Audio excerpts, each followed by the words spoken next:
All right.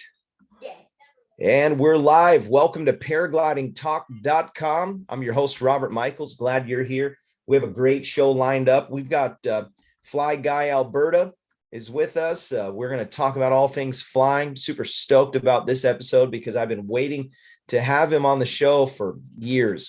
We've been corresponding the last couple months, about a month or so, and finally we were able to make it work. So we're super excited to have Jason. You guys may not know him as Jason. FlyGuyAlberta is his handle on YouTube.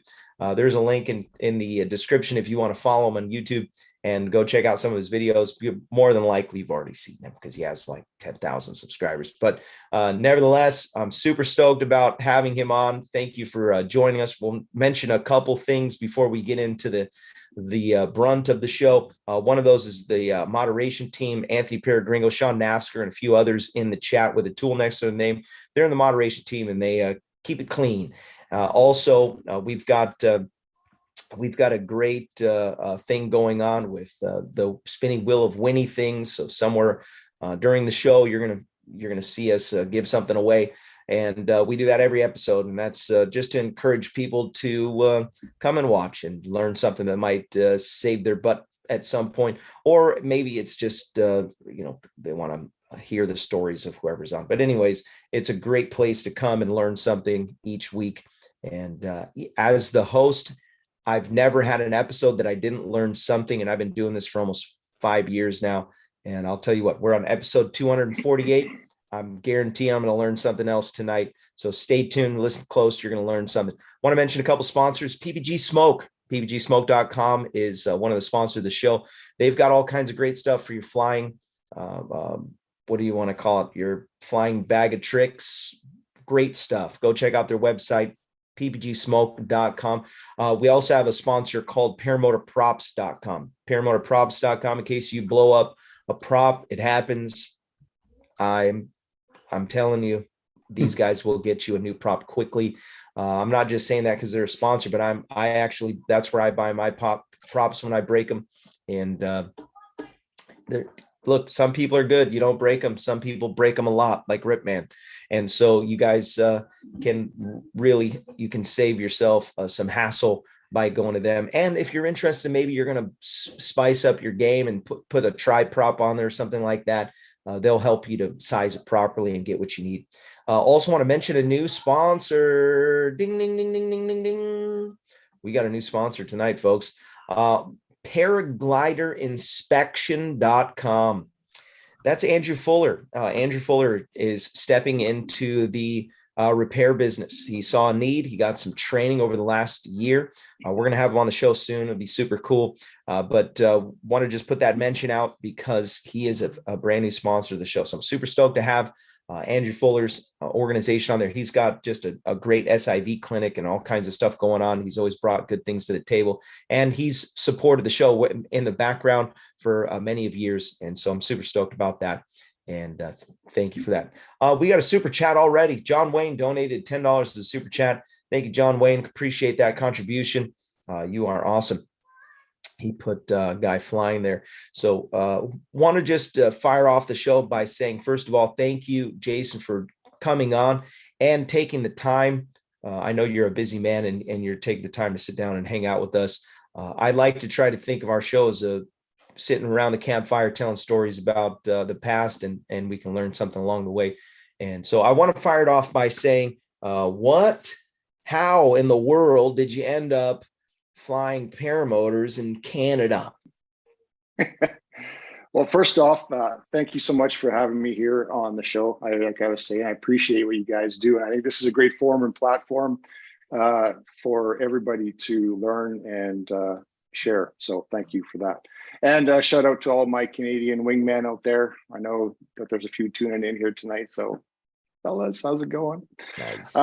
So yeah, to answer your question, probably not much different than most of us really got into flying paramotors.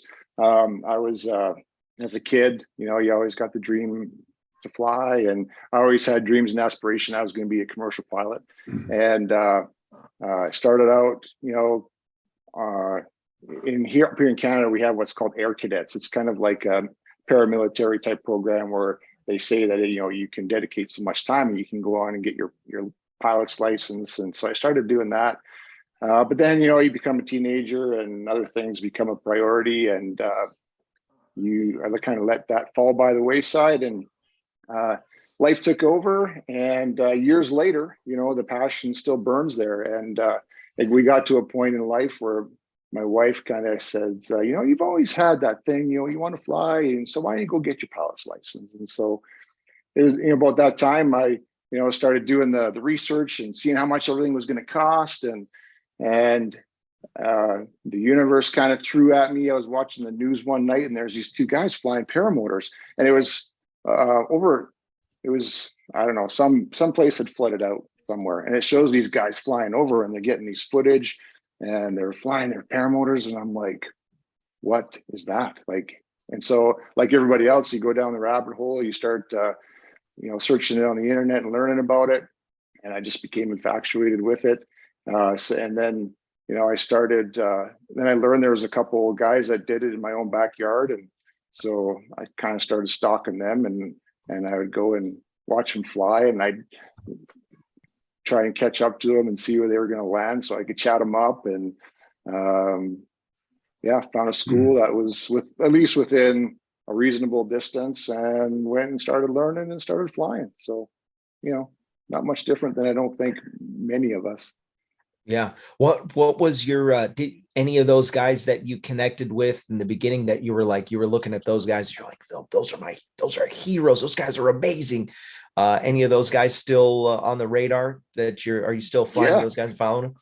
Yeah. Well, and one of the guy that I was actually stalking, Dave, how's it going, bro? Dave. We became really good friends, and we went on a flight last week. And we've got a Paramotor Alberta group, just a group of local guys. And in my description, I said, "Flied with the legend, Dave." Because he's the OG for our little neck of the woods. He's been doing it a long time. So, how long have you been flying now? I've been flying paramotors. Probably about 8 years, I guess now, somewhere around there. So yeah, I've been doing it for a while, but it doesn't get old. You find just new things seem to pop up to keep you inspired and keep the passion alive, and it's great. What's your number for paramotors now? How many paramotors have you gone through in 8 years? Oh, well, see, it's kind of the luxury of moving on to have a school, because I buy a new batch at the beginning of the season. We use them as trainers, we fly them, and then sell them off at the end. So it's nice. I have a new paramotor, I don't know, it seems like every couple months. And so nice. I don't know, it's probably dozens, I would guess, over the years I've gone through. But just because I fly for maybe each motor maybe 10, 15, 20 hours, and then it gets sold as a used but pretty much still a new motor, and I just bring in a new one and keep on flying. So yeah, it's good.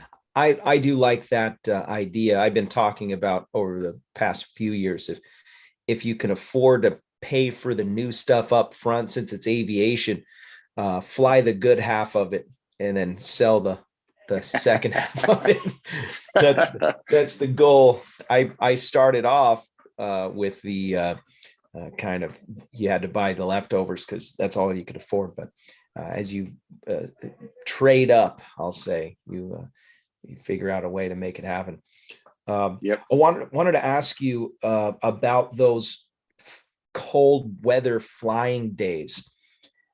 I see some of the videos, and you guys will send it in the snow. You will, and it looks amazing. I can't imagine how just absolutely freezing cold it is.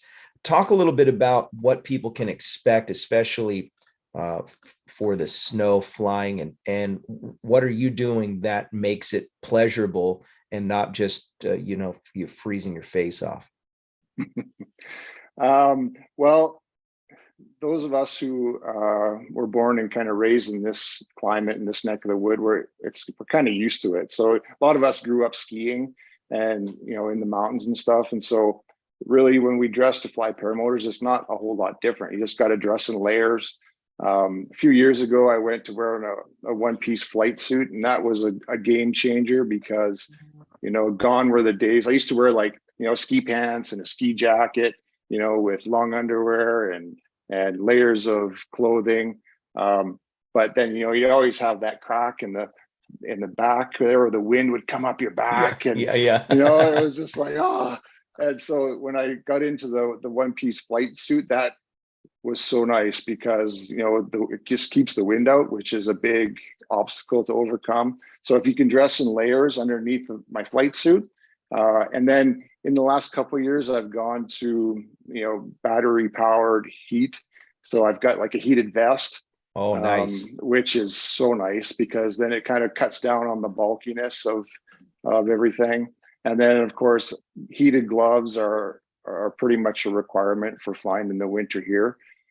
So I have like a heated glove, and then I have like another shell glove that goes over top to keep that heat in. And then, balaclava and all that, and bundle up and get her done. I'm sure you got to be an expert advice on that heated glove. Obviously, San Diego, believe it or not, we do get cold. So the guys are wearing heated gloves. You talk about it like a onesie. We got a couple of our guys in our group that fly in the onesies and stuff. But I'm wearing heated gloves and I still feel like I need something. What's the sleeve or the overlay that you're talking about that you put on there? Yeah, so the ones that I'm currently, I've tried out a whole bunch of them, but the power motion ones, I think there's quite a few guys that have those ones. So it's kind of a very thin, kind of a neoprene type of a heated glove, which by that on itself is not sufficient because the wind kind of wisps it away. So I just went to our hardware store and got kind of like a windbreaker type of a shell glove that has a very thin lining on the inside of it. So the two layers combined, I very rarely get cold hands anymore unless my batteries run out. Ooh. So, that's first world problems. Yeah. But the biggest obstacle we actually have is the snow because like some of the guys were messaging where we can go flying because everybody wanted to hook up. But depending on where you are in certain regions, some areas have more snow than others, and so to actually foot launch in a foot of snow is pretty darn tough to do. So right now, like I was plowing out a field at our airport, but it just kept drifting in. So it was just kind of became too much work. And so now all of our lakes here are frozen. And so the snow is pretty hard packed on the lakes. So it makes launching way easier. So most of us are just using frozen lakes or ponds or whatever. And that's what we're launching from. And what's your go-to for the snow? Are you launching quad or trike or foot launch? Both. The last little while I've been using my trike because on my trike I've got skis they're like stirrup skis that'll strap onto the wheels, and so I just can like load up my wing and I can just toboggan out there like a snowmobile and go out to a big clearing, set up your wing and send it. So it makes it so much easier because you're packing your foot launch out into the middle of a lake and trudging through snow and drifts or whatever. So the skis are so nice. But that's a good idea. Hey, yeah. Turn the motor on and push yourself along. Yeah, it's really nice. It's great. It's a luxury to have, to be honest with you.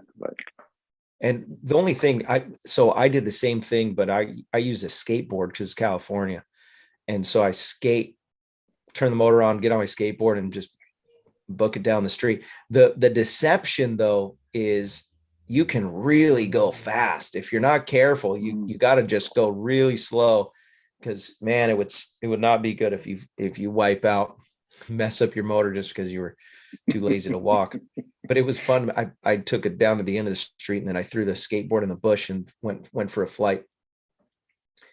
Yeah, nice. That's the closest comparison I got. We don't see snow very much here. Although the mountains are all covered and it's been frigid in the mornings, my windshield frozen over. Well, I saw you guys got some record snowfall up there in Northern California. Yeah, and we Huge. need it. Yeah. Our water situation is a real situation. Is Jason ever launched wearing crampons? That's a good question. Yankee Paramotor said, has Jason ever launched wearing crampons? That's Yes. No kidding. Yes.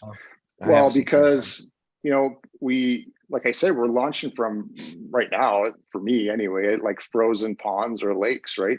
And so it's slippery. And when you're foot launching, last thing you want to be doing is having your legs peeling out on you. So I've got these Velcro, you know, they're not like true crampon ones, but they're like Velcro straps, like these little metal spikes that'll get onto your bottom of your boots and give you some grip at least. So yeah. Wow. It works. What a trip. Let's talk a little bit about your school and your training program. Talk a little bit about the beginning days and what were your intentions, and then talk about what it is now. Beginning days, I think I recognized a need in the area where there wasn't a lot of schools and instructors. And I was kind of like, I was in law enforcement for 26 years. And so I was looking for a way to legitimately be able to get out of that and still move into something that was a passion of mine and that I could really love and enjoy doing. So it was a few years before I retired where I thought, you know what, I love doing this enough that it could be a thing, because you know, certainly it's a seasonal thing in our neck of the world at least for the training component of it. But there wasn't a lot of instructors. Well, still, there's not a lot in Canada, let alone the area where I live. And so I thought, yeah, I want to do that. And so, you know, we've got a few more hoops, I think, to jump through in Canada than in the States in some ways, because it's all licensed and it's regulated through Transport Canada. So, you know, I just started going through the check boxes and saying, okay, I got to do this, I got to do that. And so that was kind of what was the motivation at the beginning. And I thought, well, if I can, you know, move into something that I love doing and being able to share it with other people, because obviously, you know, that I love sharing it anyway, you know, just through the years of doing the YouTube video. And then I thought, well, what a blessing that would be to be able to bring that joy of flight to other people that want to be able to do it. And so I started, you know, learning what there was, tried to learn as much as I could as far as the teaching component of flying paramotors. And I ended up driving down to Arizona to meet my instructor down there. And no kidding. Yeah, and that's where I took my initial instructor training, and then came back. And, you know, to be quite honest, you know, even though I had done all the check boxes, I still didn't feel that I was cool with my knowledge level to, you know, to do it legit. And so, you know, I went to some other instructors here and tried to be like a sponge and soak as much as I could out of them. You know, and then at the same time, I opened my school, and then, you know, but it's always, it's a continual learning process, no matter how long you fly, right? And so I went down, went to the Salton Sea, and I went through the instructor certification down at the Salton Sea with learning from the instructors down there, and, you know, did all the tandem foot launch stuff, and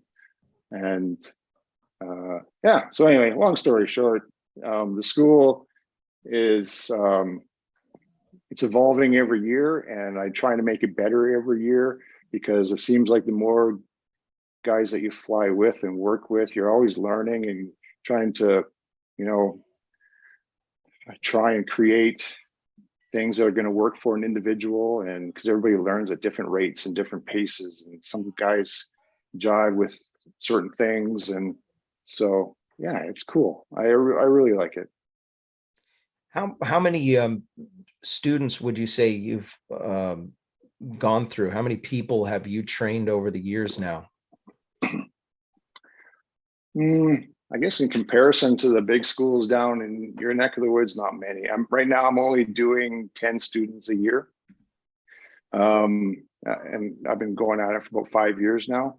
And that's by design, because there's only one of me, and I don't, well, in the weather that we have here, we can't narrow it to a 10-day or a 2-week training course. And so I basically do it for a season. I bring on a group at the beginning of the season, and then I just say, we have a whole year to train. So you guys come out as much as you can come out, and train until you feel safe and good enough to get out and do it on your own. So that's the way it works here. There's a bunch of questions popping up in the chat. I'm just going to fire off some of these before I get too deep. Bill H asked, do you still fly the Kangook? Yeah, still Kangook. Flying the Kangook. Like, they've got a few different models, which I've probably got one of each of them now.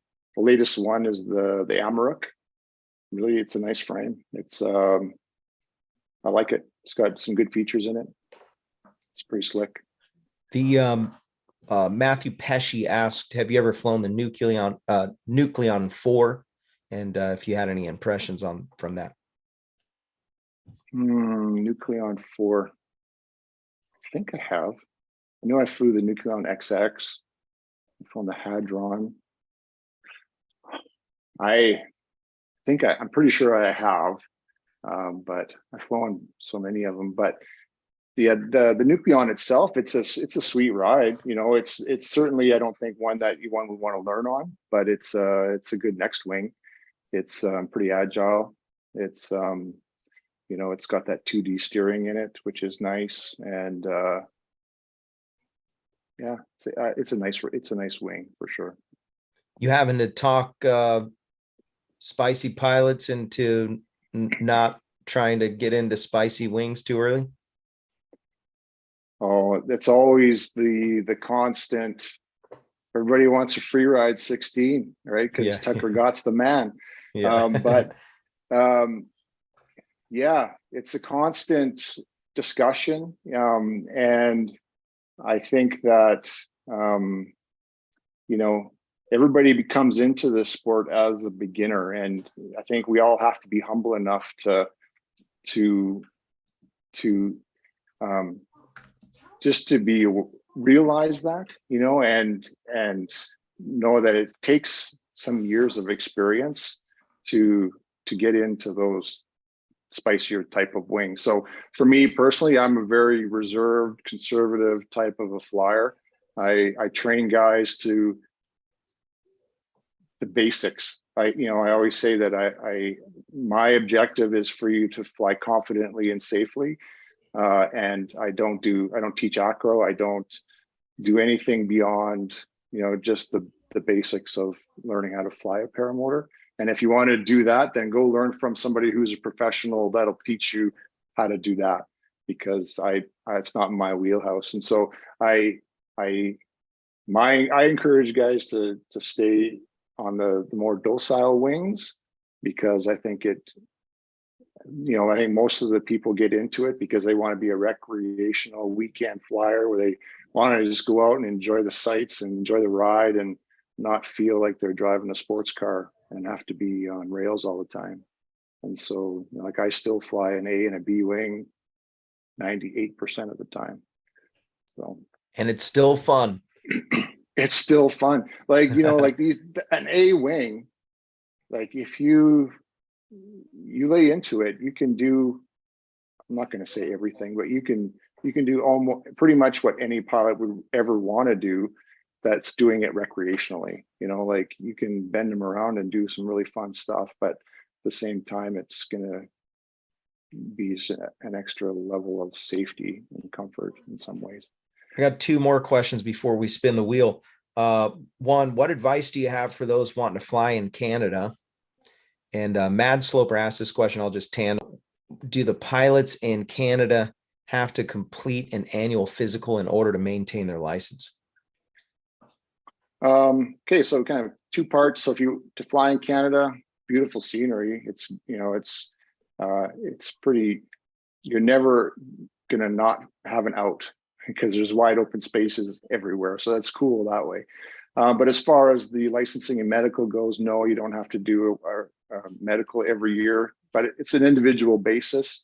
You know, we have kind of 4 categories of medicals, but to keep it simple, we just need the most basic, a self-declaration that says, yeah, I'm healthy and I can fly. And so if a guy does that, then once we get our license, as long as your medical situation doesn't change, it's good for 10 years.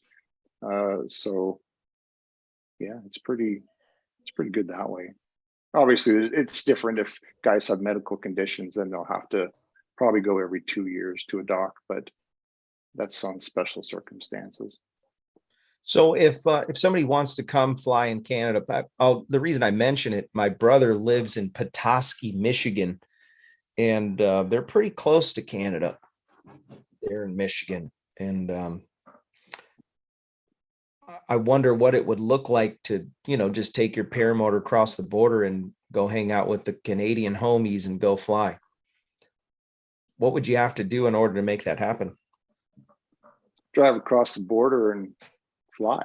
That's it. It's short, you know, like the legally that wouldn't jive.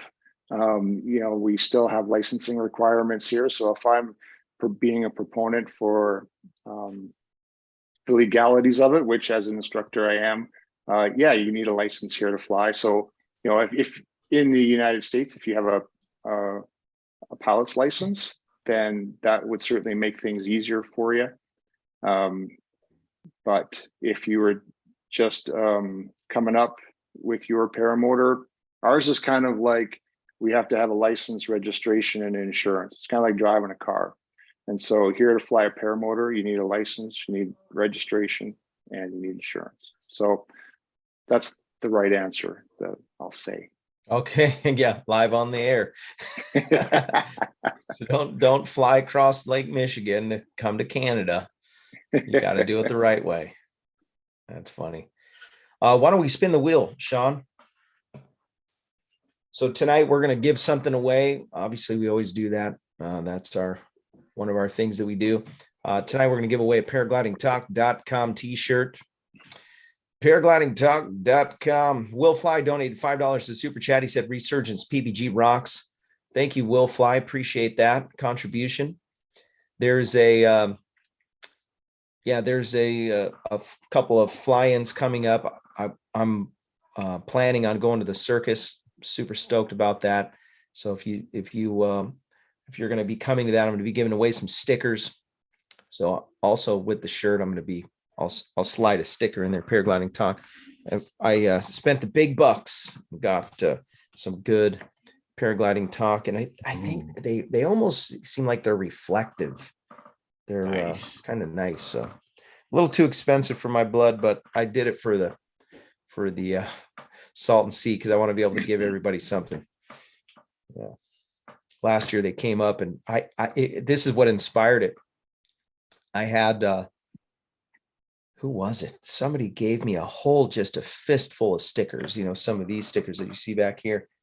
And so I went walking back with this fistful of stickers from the group. I think it was who was that? Oh, Chris Holbert gave me a whole bunch of those stickers. So yeah, some of these on here. There's a little Holbert sticker right there. Anyways, I went walking back and I just had the stack, and person after person, paraglidingtalk.com. Hey, paragliding talk. Hey, Robert. And I was walking with it, like, oh, can I have one of those stickers? And I'm like, yeah, for sure. I'm giving away Chris Holbert stickers, you know. And by the time I got back to camp, I only had just one of each sticker that he had gave me. So I was like, you know, I need to Some paragliding talk stickers. Yeah, Sean, go ahead and spin the wheel whenever you're ready. Good, because no more names in the wheel. Ha ha. Yep, no more names in the wheel. No more names in the wheel, and off we go. All right, the spin of this wheel is brought to you by Calamity Kite Clinic, CalamityKiteClinic.com. If you want to learn how to ground handle much better, that's how you're going to do it. Sign up with someone who is dedicated to teaching ground handling. There's no other place that I know like it. Yep, CalamityKiteClinic.com. Also want to mention American Allied Drains and Plumbing. They're your plumbing company. If you're in San Diego, they're one of our local sponsors. If you have a plumbing need and you mention Paragliding Talk, you'll get 10% off of their services. Their phone number is 844-777-9055. Oh, looks like it's going to be Juan I don't know. It's going to be a nail biter. Arambula. Juan I don't Arambula. know. Jason Jason Cope. So close. I don't Watch. know. And like I said, it's pretty. Oh, yeah. man. Congratulations, got it at the Cope, Jay. last second. Wow. Another ugly raptor. Oh, they're both. Yeah, Cope Jay's he's a raptor. They were both raptors. Juan was a raptor. Cope Jay's a raptor. Wow. Oh, well, if that's the Congratulations, case, Cope. we're going to have to spin again. No. Cope Jay, congratulations. Congratulations, Cope J, US. Or Cope J, us. Yeah. Harry Carey here. Hot Butter Steve. Peeping Tom booed me. Hot Butter Steve donated $10 to Super Chat. He said, Robert, I must admit, I'm a bad lover. I once caught a peeping Tom booing me. That's pretty funny.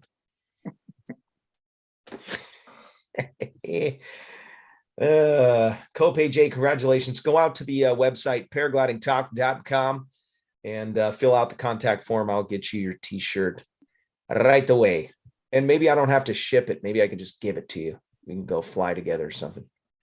Let me know. Either way, I'll send it to you. Hey, look at that. Paint Bing's in the chat. Paint Bing said it was rigged. Paint Bing, if you come see me, I'll give you a shirt. He always says it's rigged because he doesn't comment until after I spun the wheel. Yeah. Probably doesn't on purpose. He doesn't want no dang paragliding shirt. Cope takes a small, Matthew Pesci said. Oh, man. It's harassment in the chat going on here. Okay, so I want to mention a couple other questions, and we're going to go back to your questions in the chat. Pretty amazing stuff so far. Talk about your go-to wing these days. So you're going to go fly. You're not worrying about students. You're just literally, you're going to go. Maybe nobody's even going to know. You're not even going to bring the GoPro. What's your go-to wing? And talk about right now I kind of got 3 in my wheelhouse. So I kind of show up to the field and see what the wind is like. If there's no wind, quite honestly, I'll break out the Nemo 5. It's like I say, I love still flying an A wing. It's a no-brainer. It's easy to launch. It's easy to fly. Like, it's everything about it. I like the wing. The next one I currently have is a solo. It's a Dudek solo. It's a B wing, but yeah, it's really fun. It's kind of more cross country, sit back, relax, type of a wing. But at the same time, if you still want to get down low and twist and turn around, it's still fun, and I love it. And then right now on my trike, I'm just basically flying my tandem wing, so it's just a big Orca. But that's just, you can just sit back and have lunch. It's fun. you taking people's on tandems every once in a while? Oh yeah. During training season, we're doing tandems all the time. With students and people who are kicking tires and want to see what it's like, and we're doing, take them for flies, and see if it's for them or not. So yeah. You ever it's have good. somebody make you turn it off, make you go land? Yeah, well, twice, No kidding. Well, and ironically, one was a student, because we're halfway into the course, because I like to do tandems with all the students before they solo, just so that we can go up and we go through some stuff in flight, just do some really simple exercises and stuff. And so we get 10 minutes into the flight, and I can always tell, because if somebody's really quiet, I'm kind of always doing some checking in and say, are you okay? Like, are you feeling all right? And so if the passenger's really quiet, then, I'm like, hey man, you doing all right? And he just kind of shook his head and said, no, we got to go back like right now. And I was like, oh, okay. So, and I always drive like a grandpa, when I'm taking passengers with me, I want it to be the best trip they've ever had. Right. So it's really mild. And so I'm saying, okay, yeah, well, if you're going to throw up, like, please do it in your shirt, because I don't want it spraying back on me. You know what I'm saying? And so we just kind of, we settle it in and we go in, and it turns out that he had severe motion sickness. Oh, no kidding. Hold on a second. How long were you in the air? Like not even 10 minutes, like 5 minutes. No kidding. Yeah. And so oh no, as an instructor, I'm thinking, okay, well, how is this going to work out? Because if you've got motion sickness that is that severe, how are you going to overcome that? Are you going to be thrown in a bag all the time? And oh man, you should have gave him the toggles. That would have fixed it. Well, that's what I tried to do with nicely, because that's what I always do. I said, okay, here, I pass over the toggles and I let them fly. And he wanted no part of that, because he didn't want to look anywhere other than at the straight horizon ahead and focus on his breath, right? I know. And feeling. so so that's only happened twice. And the other one was just like an introductory type flight. So if people want to come and just try a fly before they actually get into training or whatever, then but yeah, that happened one other time, and cut the flight short. Here's your money back, and sorry, it didn't work out for you, but hey, Did they Ralph? No, thankfully no. Okay, but so what are you gonna do if it happens? You just well, that's what I say. Do lean this way, they lean that way. If they Ralph, he keeps the money. Yeah, full price. Knock on wood. I haven't had anybody do it in flight, and I don't want that to be a thing. I've seen it happen. Like, there's videos of when that happens, like tandem free flights. I've seen people chucking up, and you feel bad for you. Did you see my video? I had to take it down because I went I did. It was like Picasso in real-time life. It was beautiful. It was like a piece of poetry. It was like, ooh, what did that hit? Oh, Really? I thought it looked like a cartoon, like maybe it was South Park drawing, the vomit, and it looked like a piece of cardboard came out. Yeah. Perhaps on the after show, Robert can share this with you, because you will go, wow, that is artwork. Like, if you had a little symphony playing in the background while you pure art. Were you the pilot or the passenger? I was passenger. So we were doing acro, and we were doing the I had already did helicopter, had already survived the I had survived even the infinite tumble, and I mean we went through all the motions, and what it was at the end was it was just a really good sat. So I'm flying around backwards on the carousel, and I'm like, I can't hang anymore. I'm sick. And so I told that wasn't people in the chat are getting nauseous. They're saying move on to the next subject. The part that was beautiful was after all the intense stuff that would get your heart rate racing and make you feel like you're going to be a little queasy or something. It wasn't during that time. No, it was when everything calmed down for a second. It was like, whoa. It was bad. Yeah. But so he just shoved my head through the thing. So one time, speaking of throwing up, My kids were packing up wings at Torrey for tips. And so my two boys are, they're over there messing around, putting wings and fold them up. And all of a sudden I thought it was a seagull poop or something. It was like, and I heard it hit the ground and I'm like, wow, that's a little bit of extra chunk there. And it was actually someone, when they were bringing somebody in, and it was funny because they hit the trash can. So it was almost like they were trying to throw up into the trash can from like 30 feet. It's pretty funny. Yeah. Far from wrong. We digress. Yeah, we digress. Let's talk about a time when you messed up, put yourself in a situation, and what did you learn? Okay. I'm going to think back to early days.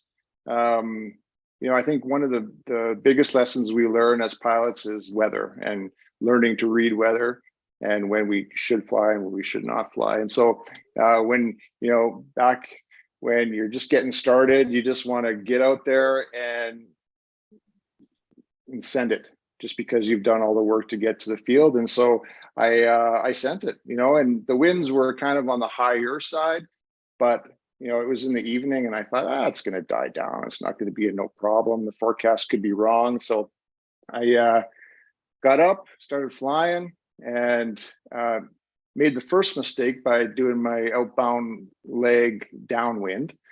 And then the winds pick up. And so as I turn into the wind, I'm like flying backwards, right?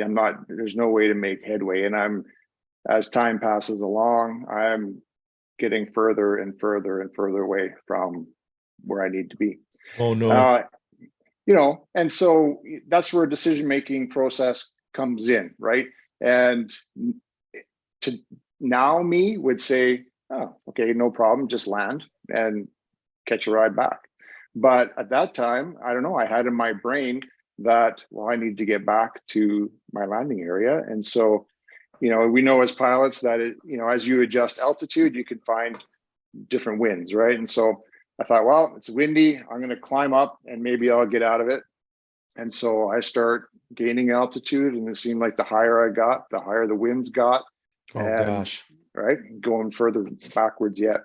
And so in the end, what I had to do is, I just come right down to ground level, and I, flying 5 feet off the ground for about 10 miles back to my field, and made it back. No harm done, but still a lesson learned, because for one, I think, now I pick the conditions that I'm going to fly.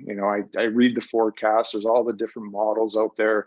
And if it doesn't look good, I don't bother going. But if everything looks good, you go.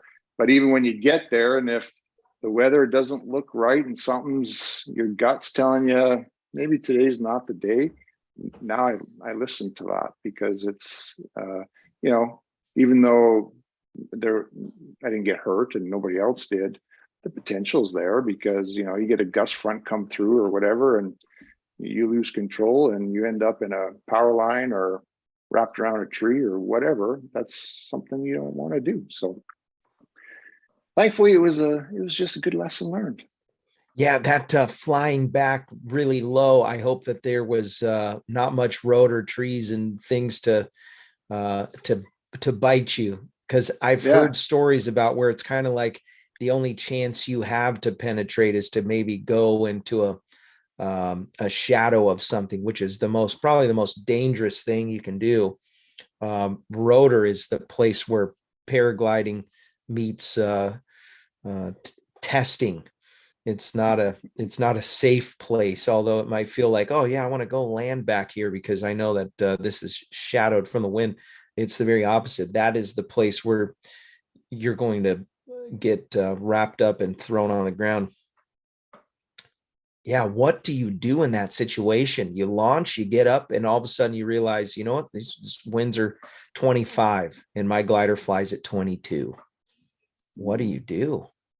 Yeah. Yeah. And I guess that's the two choices, right? You can try and make it back and, just adjust altitude to see if, you can make some forward. And But I think really that the best option looking back now, just land it out, right? Just be safe. Because like I said, at least in my area, there's nothing but fields and wide open space. So even though it's an inconvenience, really, to land it out and call for a ride or hitchhike back, I think it's really probably the better choice, and maybe even a better story at the end of the day. At least you can say, oh, around the back of a pickup truck, and it's all good. Yeah, that's like those guys on the what was it called? That trip they did, a big cross country flight. Help me out, guys. What was it called? Icarus? The Wingman Challenge. The Wingman Challenge. Yeah, they were constantly battling the weather.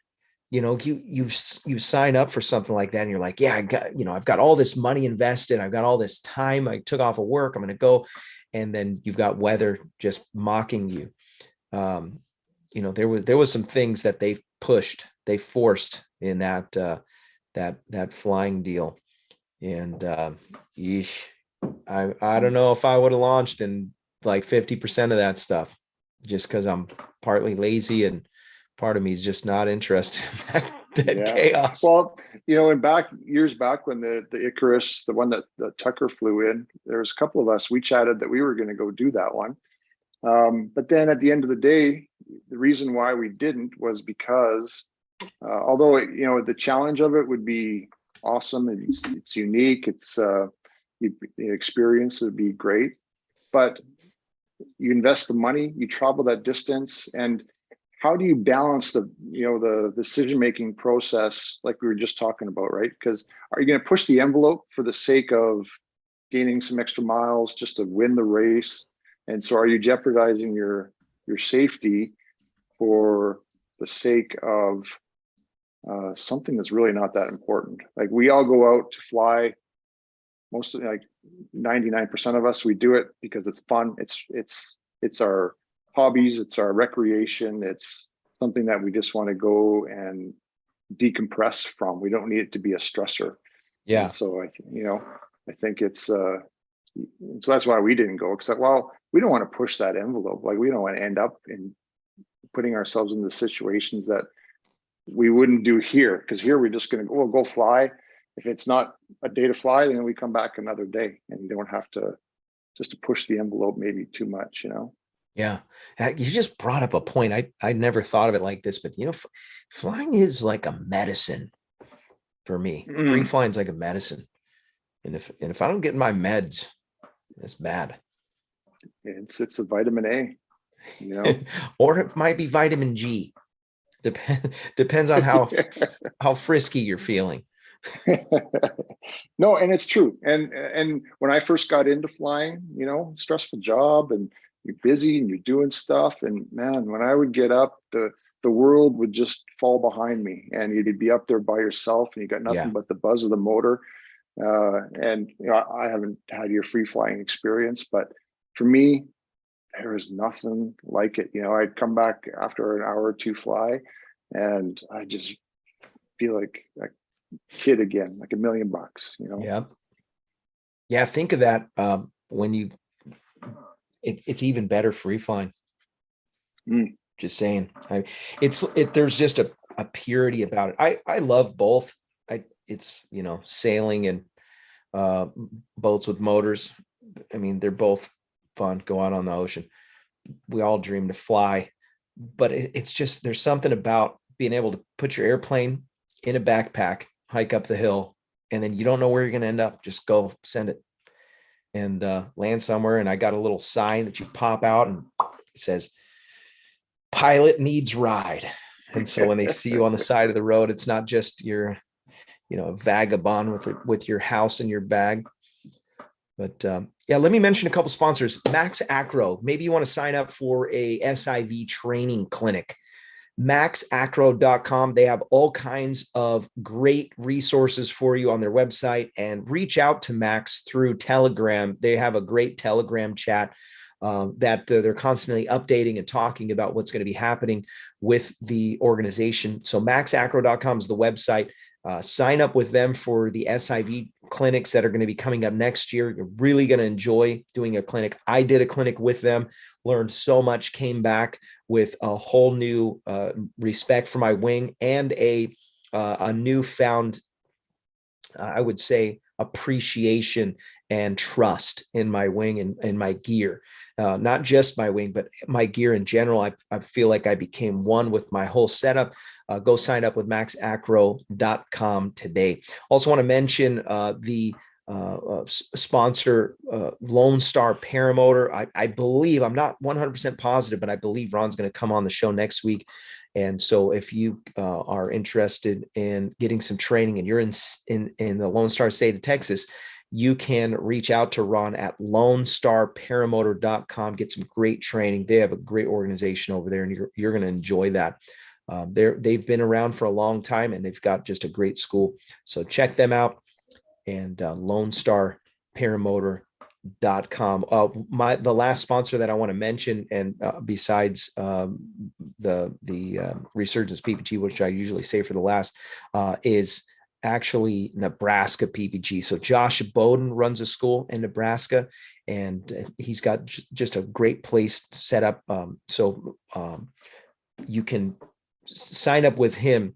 I know it's chaos right now because it's like snow and sleet and whatever, but very soon they're going to ramp up their regular schedule program. So if you can get on the list, that's a great place to train. Hot Buttered Steve actually went and trained there, so he can vouch for it. It's a great place to go and get some paramotor training. Hot Buttered, I gotta pre-read Hot Buttered's. You never know. Hot Buttered Steve Productions donated $10 to Super Sad. He said, to all Jason's detractors, if you got a problem with Canadian Goose taking Canadian deuces, then you got a problem with me, and I suggest you let that marinate. Hot Buttered Steve. That was a lot of work. He is. It was worth every $10 of it. He is an overachiever. That's the way I look at this. He comes every week with something like that and pays. Yeah. Hot Butter Steve, I love you, man. Incredible. Oh, yeah. So a couple more questions from the chat. I want to get to these. Kevin Can Fly. He said, Robert Michaels, will you please ask him what it takes to open a school in Canada? Yeah, sure. So first and foremost, obviously you got to become an instructor, like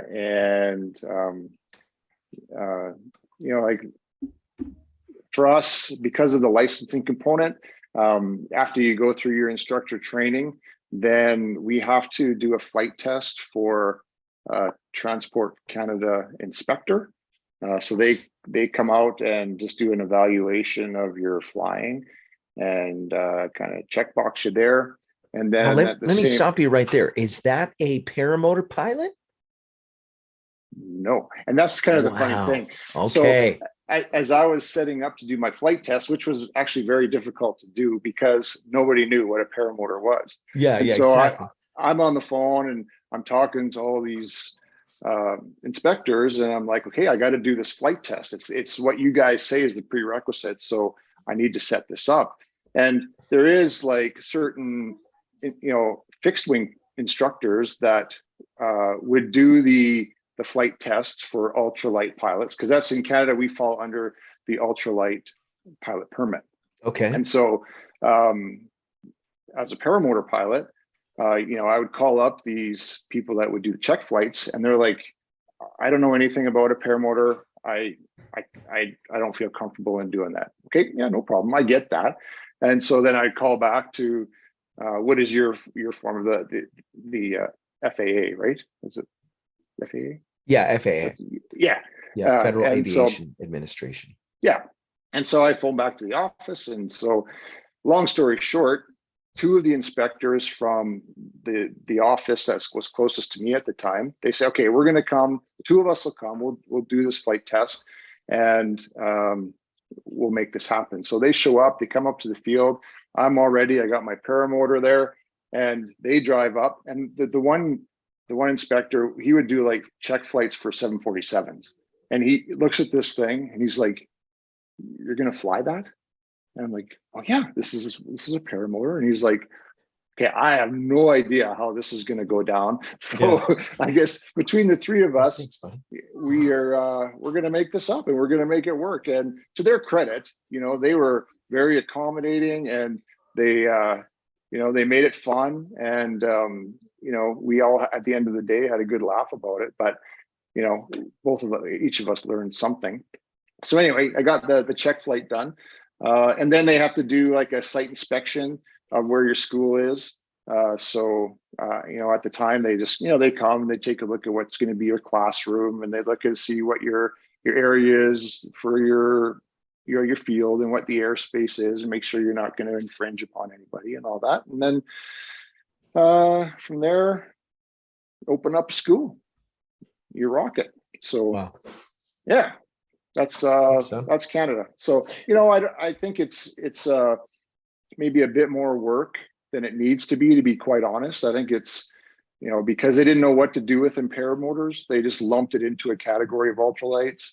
And for simplicity reasons, they just said, okay, we'll just put them in that group, and they'll have to do whatever they got to do. And so far, there's not enough of us to cause a stink about it that it's going to change yet, but maybe eventually, Wow. David Rupp donated $5 to the super chat. He said, I had no idea what Jason looked like before we brought him on the show. He's like the neighbor on the Man Show. Jason is a great guy. Love watching him. Thank you for that super chat. Thanks, Dave. Appreciate that, Dave. Dave Ruff and Dave Wolf are both in the chat hanging out. I think you probably remember an episode where you were on their show. Yep. Yeah. Shout out to those guys. Yeah. Also, I want to mention John Wayne just messaged in the chat that his dogs just caught a skunk, and so that's always fun. Oh man, never a dull moment. Paraglidingtalk.com. Well, that would be a reason why you'd be kind of quiet, though. I mean, if you think about it. Yeah. What happened? Yeah. Sheesh. Yeah, great show. Mad Sloper. Oh, I'm sorry, Angela Preslick. What is the price of gas in Alberta? Currently, I think we're at $1.25 a liter. So translate that to a gallon. I don't know, probably $2.75 or something. What's it for a gallon for you guys? Yeah, you don't want to know. Oh, it's almost $5 a gallon. Oh, okay. Yeah, so we're cheaper here. Yeah. Yeah, it's bad. Oh, we just got a letter too that the natural gas tripled. Oh wow. Yeah, so my bill's normally about $100 now. This morning they said they're estimating that my bill's going to be, they gave me like the preemptive warning. Basically they're saying it's going to be about 400. Ouch. Yeah. Here's the video that everybody's wanting to see. Quality. I had to put it as a short because it was just too good. Yeah. But I had to take the video down because for I guess some training reasons or some kind of reasons. I had to take it down, but it was a really fun video because I was doing the infinite tumble and all this craziness. And then well, that's a legit reason to throw up if you're going to throw up. Really? Yeah, it's legit. And well, we could color it up. We call it a tossing of the cookie. Yes. Yeah. An eloquent regurgitation. Yeah. Well, want to mention one last sponsor. That's Resurgence PPG. If you are interested in supporting our men and women of uniform, you can make a tax-deductible donation to resurgenceppg.com by donating. You're sponsoring those who put their lives on the line for your freedom. Reach out to Todd Scandrett at resurgenceppg.com. We're going to go to the after show. There's already links getting dropped in the chat. Join us. Come hang out with us. I don't know if Jason can hang out for a couple more minutes, but if you want to come we'll just say he'll stick around for just 2 more minutes and say hello. And if you guys haven't done it yet, maybe you're new to the show. I saw a bunch of new faces. Make sure you hit the subscribe button, hit the bell, so you get the little alert 30 minutes before we go live at paraglidingtalk.com. I want to say thank you to all the supporters on Patreon and PayPal. You guys are awesome. All the super chatters and all the people that have been supporting the show over the years. Appreciate you guys. If I don't see you on the air, I'll see you in the air. Thanks for watching. Have a great night.